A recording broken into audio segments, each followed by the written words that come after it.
शैतान किस तरह इंसानी ज़हनों में वसवसे पैदा करता है, आज की इस वीडियो में हम आपको बताएंगे। ईरान के एक गांव में दो भाई रहते थे।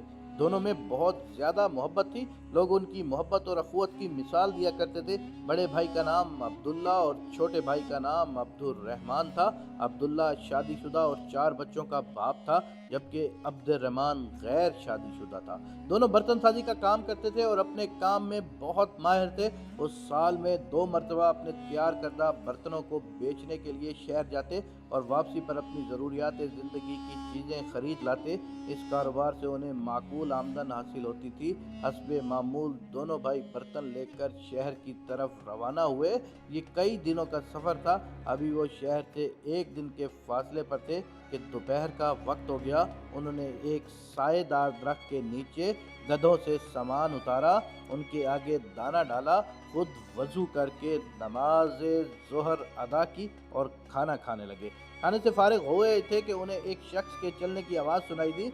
उन्होंने देखा कि गर्दो गुबार में अटा हुआ एक शख्स उनकी जानिब आ रहा है। उस शख्स ने करीब आकर कहा, क्या दोस्तों, क्या तुम्हें किसी हमसफ़र की ज़रूरत है? बड़े भाई ने जवाब दिया, क्यों नहीं, हम सफ़र की वजह से सफ़र आसान हो जाता है। अजनबी उनके पास बैठ गया और अपने मीठे लहजे से दोनों को अपना गर्विदा बना लिया। कुछ देर आराम के बाद सफ़र दोबारा शुरू हुआ। दौरान सफ़र अजनबी ने बड़े भाई को अकेले पाकर उससे हाल अहवाल दरियाफ्त किया और बातों बातों में पूछा कि सामान बेचने के बाद क्या तुम दोनों बराबर तकसीम करते हो? जवाब में बड़े भाई ने कहा, हाँ, हम ऐसा ही करते हैं। अजनबी ने कहा, देखो मियाँ, तुम बाल बच्चों वाले हो, तुम्हारा हक ज़्यादा बनता है और मेहनत में भी तुम ज़्यादा शामिल हो। छोटा तो अकेला है, क्या तुमने कभी उस पहलू से भी सोचा है? इस तरह अजनबी ने बड़े भाई के दिल में वसवसा पैदा कर दिया।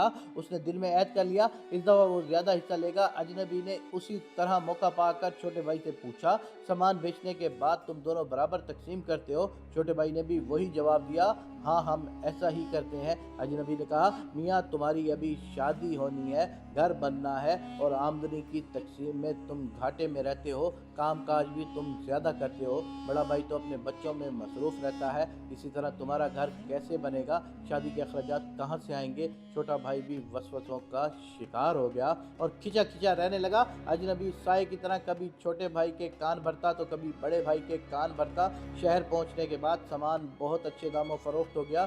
ज़रूरी ख़रीदारी करने के बाद दोनों भाई जामिया मस्जिद में जुमअतुल मुबारक की नमाज पढ़ने गए। इमाम साहब ने खुतबे के दौरान सूरतुल नास की तशरीह फरमाई कि शैतान किस तरह इंसानी जहनों में वसवसे पैदा करता है, और फरमाया कि अगर कोई भी आपसे कोई ऐसी बात करे जिससे आपस में फूट पड़े, बेइत्तफाकी पैदा हो या हिर्स जाग उठे, तो आप लोगों ने फ़ौरन ला हौल वला कुव्वत इल्ला बिल्लाहिल अलियुल अज़ीम पढ़े।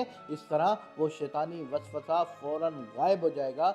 दोनों भाइयों की समझ में बात आ गई। मस्जिद के बाहर उन्होंने अपने दिलों को टटोला और एक दूसरे के बारे में गलत वसवसों पर फ़ौरन ला हौल वला कुव्वत इल्ला बिल्लाहिल अलियुल अज़ीम पढ़ा। अजनबी फ़ौरन से गायब हो गया। दोनों ने एक दूसरे को सब कुछ बता दिया और एक दूसरे से माफ़ी मांगी। उन्होंने एक दूसरे को दिल से माफ़ कर दिया और अल्लाह तबारक व तआला का शुक्र अदा किया कि इमाम साहब को उनकी रहनुमाई का ज़रिया बनाया। उसके बाद वो इमाम साहब की खिदमत में हाजिर हुए और उनका भी शुक्रिया अदा किया, क्योंकि उन्हीं की बदौलत वो शैतान की मकरू चाल से बच गए थे। अल्लाह तबारक व तआला से ये दुआ है कि अल्लाह हम सब की खैर फरमाए और हमें बुरे वसवसों से हमेशा बचाए। आमीन या रब्बुल आलमीन।